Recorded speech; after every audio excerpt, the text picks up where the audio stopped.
Welcome to episode 155 of Norse Myths, Legends, and Folktales. My name is MyLinda Butterworth, and today we hear a tale about a poor lad who, because of his kindness, received 3 very special gifts in the story of Little Freddy and His Fiddle. Once there was a farmer who had only one son. The lad had very poor health, so he could not go out to work in the field. His name was Freddy. But since he remained such a wee bit of a fellow, they called him Little Freddy. At home there was but little to eat and nothing at all to burn, so his father went about the country trying to get the boy a place as a cowherd or an errand boy. But there was no one who would take the weakly little lad till they came to the sheriff. He was ready to take him, for he had just sent off his errand boy, and there was no one who could fill his place, for everybody knew the sheriff was a great miser. But the farmer thought it was better there than nowhere. He would get his food, for all the pay he was to get was his board there, but nothing said about wages or clothes. When the lad had served 3 years, he wanted to leave, and the sheriff gave him all his wages at one time. He was to have a penny a year. It couldn't be well but less, said the sheriff, and so he got the 3 pence in all. As for little Freddy, he thought it was a great sum, for he had never owned so much. But for all that, he asked if he wasn't to have anything for clothes, for those he had on were worn to rags. He had not had any new since he came to work for the sheriff 3 years ago. "You have what we agreed on," said the sheriff, "and 3 whole pennies besides. I have nothing more to do with you. Be off." So little Freddy went into the kitchen, got a little food in his knapsack, and after that he set off on the road to buy himself more clothes. He was both merry and glad, for he had never seen a penny before, and every now and then he felt in his pockets as he went along to see if he had all 3. So when he had gone far, and farther than far, he got up on top of the mountains. He was not strong on his legs, and had to rest every now and then he counted, and counted how many pennies he had. And now he came to a great plain overgrown with moss, and there he sat down and began to see if his money was all right. Suddenly a beggar man appeared before him, so tall and big that when he got a good look at him and saw his height and length, the lad began to scream and screech. "Don't be afraid," said the beggar man. "I'll do you no harm. I came only to beg you for a penny." "Dear me," said the lad, I have only 3 pennies, and with them I was going to town to buy clothes." "It is worse for me than you," said the beggar man. "I have not 1 penny, and I am still more ragged than you." "Well, that is so. You shall have it," said the lad. When he had walked on a while, he grew weary again, and he sat down to rest.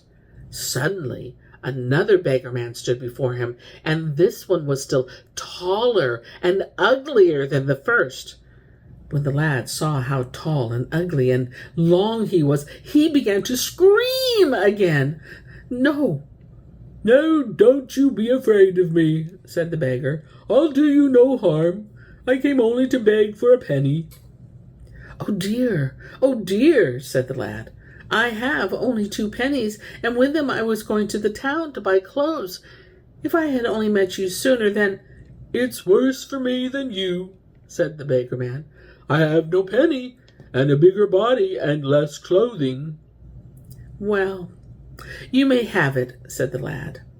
So he went away farther till he got weary, and then he sat down to rest. But he had scarcely sat down when a 3rd beggar man came to him. This one was so tall and ugly and long that the lad had to look up and up, right up to the sky.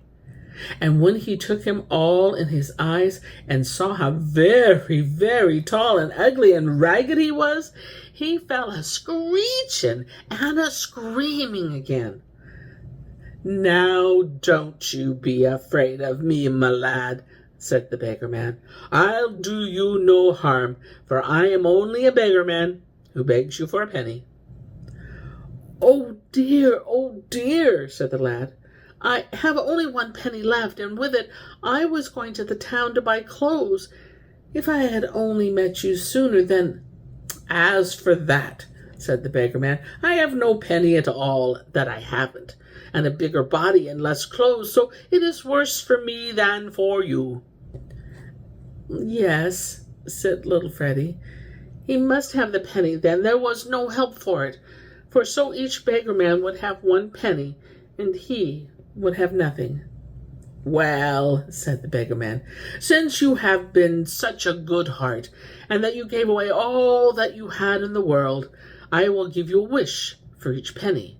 For you must know it was the same beggar man who had got them all 3.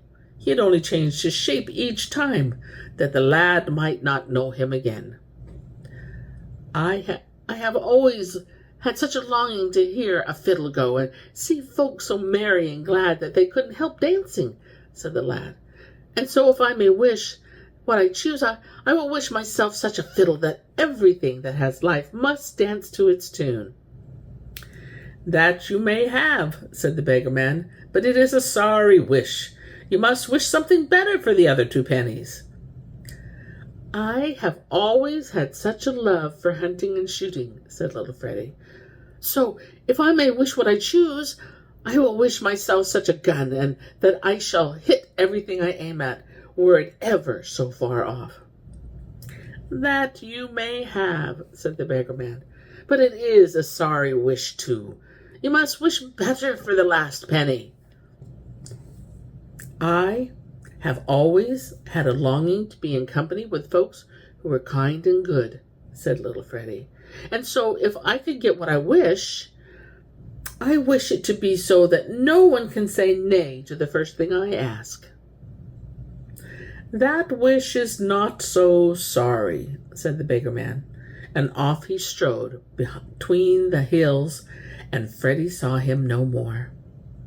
So the lad lay down to sleep, and the next day he came down from the mountain with his fiddle and his gun.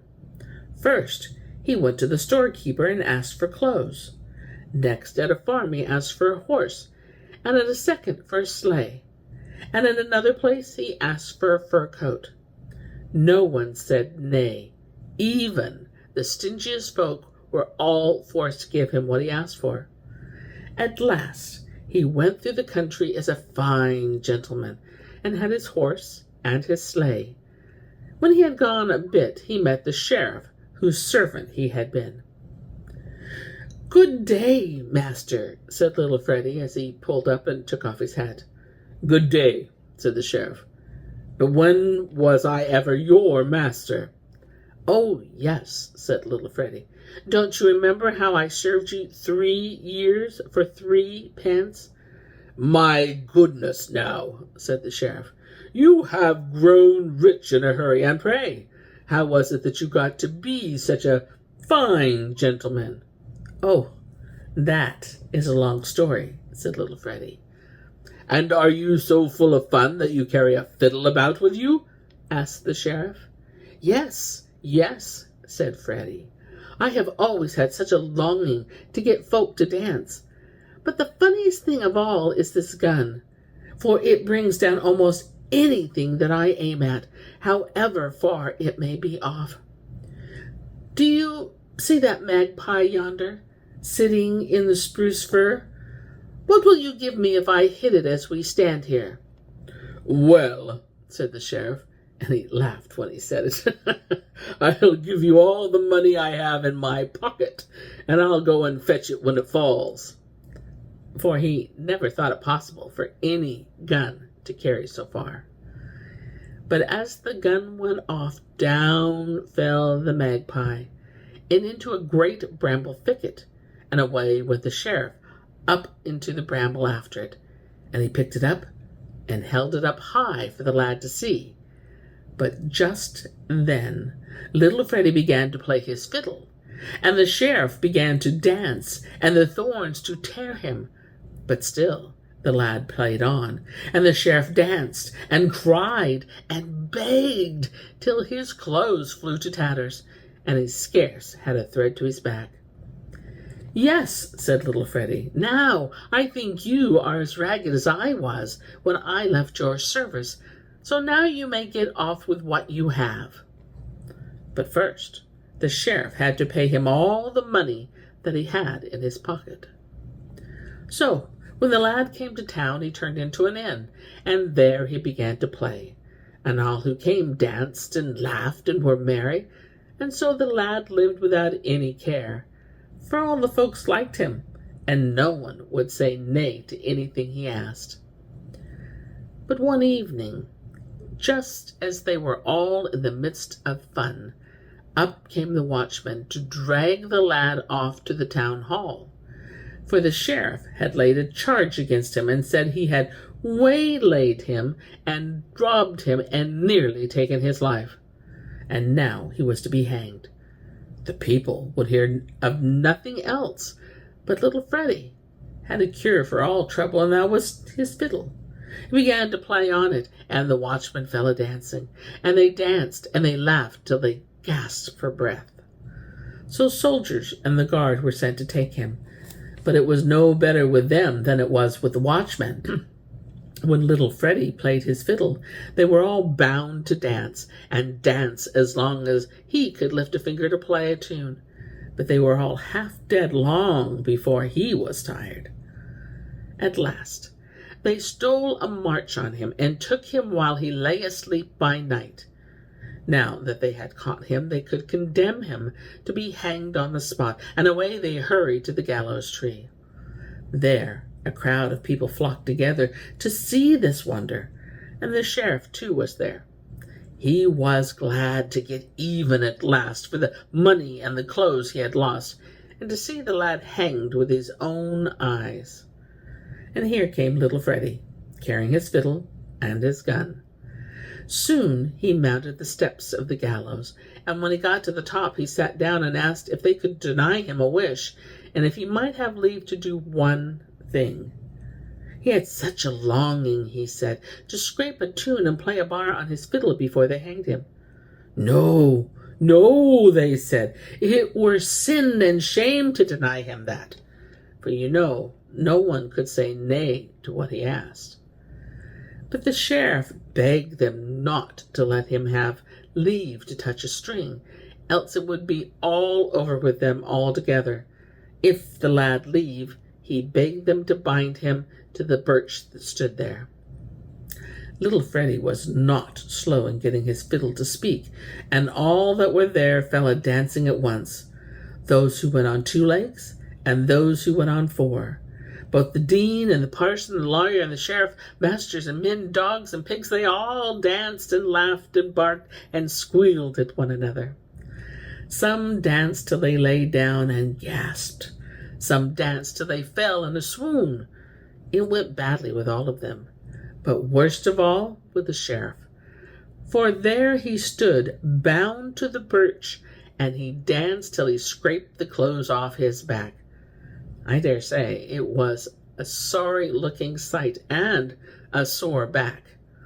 But there was not one of them who thought of doing anything to little Freddy, and away he went with his fiddle and his gun, whither he chose, and he lived merrily and happily all his days, for there was no one who could say nay to the first thing he asked for. And here is where I end my tale for today. But I'll be back with more tales, many more tales. Until then, enjoy the journey.